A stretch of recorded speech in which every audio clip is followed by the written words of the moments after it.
every like once a year, reliably, people will figure out that she's hot and like that goes viral. And they're like, wow, the creator of Kathy comics about women's insecurities was really conventionally beautiful. That goes viral every single year. I can't tell, I have no account of why, because it's like we're on the same platform. We did this last year. Why are we doing it again? I don't know. Jesus is a friend of mine feels like that category of viral where maybe it's not even just like the feeling of rediscovery, but it doesn't, at least for me, it's never gotten old. It's also like the Boston slide cop in that way, where you're never going to get tired of listening to Jesus is a friend of mine.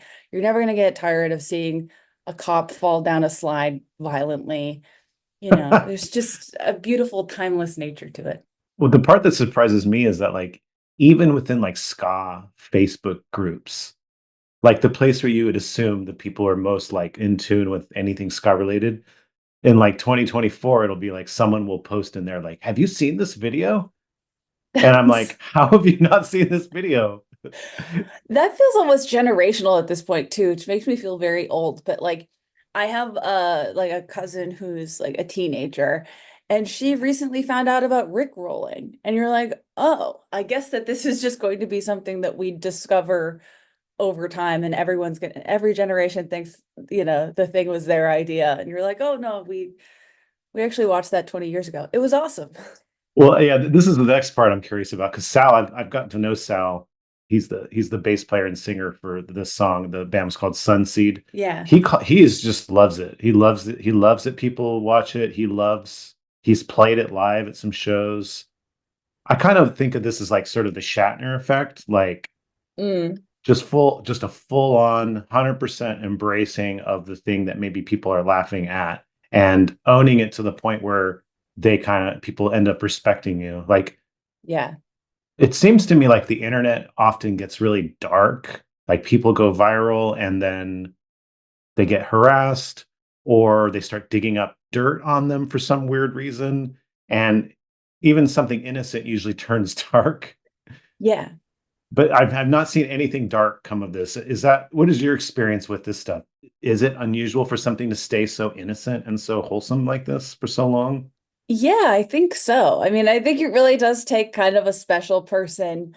I think about this a lot because I mean, I'm sure that this starting to go viral in the late 2000s, early 2010s, before there really was this sort of milkshake duck process formed where the person goes viral, everyone's like, they're great for 3 days, and then someone's like, let me go in their old tweets. And then you're like, no, actually, Mhm. they're a horrible person. We hate them.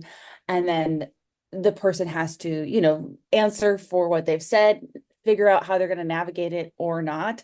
So this would have all started before that was sort of a commonly accepted practice. And I think a lot of people kind of scrub their past at this point in anticipation that like this could happen to you. And it just sounds like, I mean, by your description, it sounds like he's a really sweet person. Yeah. Um, and I think it's interesting that he's chosen to embrace it. I feel like that is it's not necessarily a fair thing to ask of someone, but I have just based on people that I've profiled or looked into, that does seem to be the smartest way to handle it. The way to that it never works is getting defensive about it. Then people just get upset with you. It feels like your options are to either do nothing, don't acknowledge it exists, and continue your life, or fully embrace it. And those are the only sort of two routes that I've found uh, bring people peace in any way. And I mean, in his case, like, if people are going to be posting the song all the time, he might as well get in on it. Like, I don't know if there's any, um, in this case, like any like financial gain to be had or whatever it is, any professional gain. But there are plenty of people who were memes that like, regardless of whether they engage it or with it or not, their image is going to be everywhere, whether they like it or not. And so I think a lot of people are like, well, then I'm gonna, take narrative control to the extent that I can, talk to some people that like me, cash out, and hopefully move on with my life without, things getting too weird.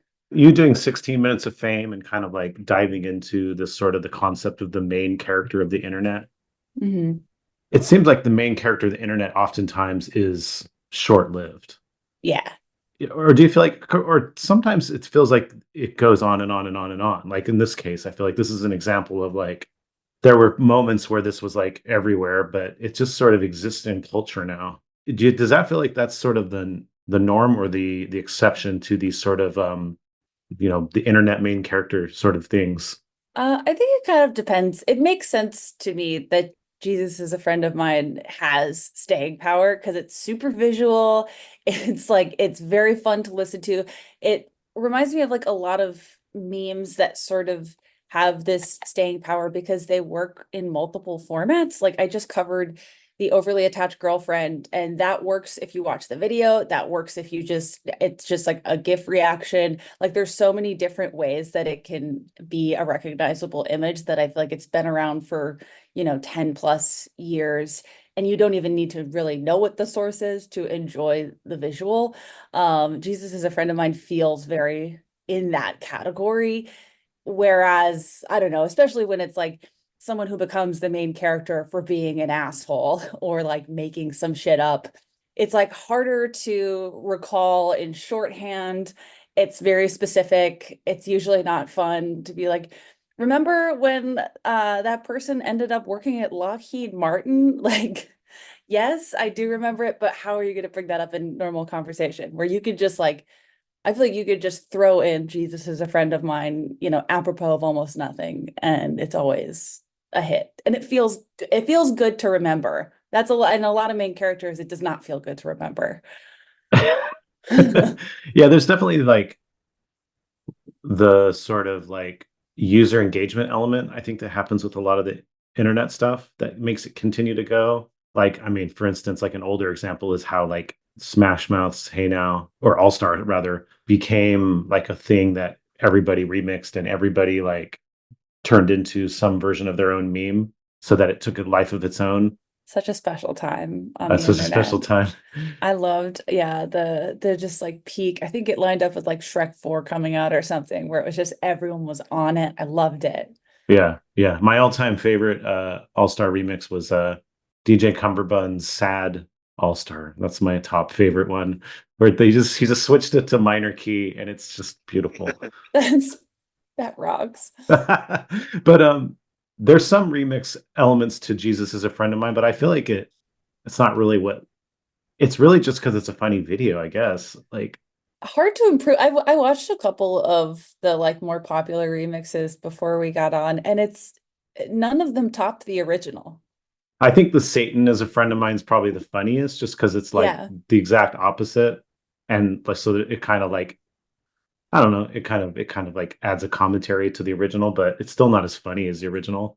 No, the original is beautiful. And I feel like I don't know, I'm so glad that there is a good ska meme about that is really because I love that sort of category of song where they're like, okay, let's take this contemporary genre and try to convert people to Christianity with it. Because it's always so silly without fail. Like I mean I like my generation was like I'm trying to think of like just sort of like Christ-like emo music. Yeah. Yeah, just really like pop punk for Jesus. I remember my church youth group was like played some like Jesus pop punk and it never hits. All the kids can always see right through it. They're like, what the fuck is this? Like, this music is supposed to be about my crush, not Jesus Christ, my savior. Yeah, I think what this song sounds unique to me and as a Christian song because it doesn't have like a converting element to it. It just sounds like a celebration of Jesus. It's just a weird brag about my awesome friend Yeah. Jesus. So even as a Christian song, it feels sort of wholesome. Yeah, I hopefully not like, but it reminded me like aesthetically and with how specific and like reproducible it is. It almost feels like it's in the like the keyboard cat category. Yeah. Yeah, just like completely timeless, not really replicatable, adorable, wholesome, like out of time in this weird way, because by the time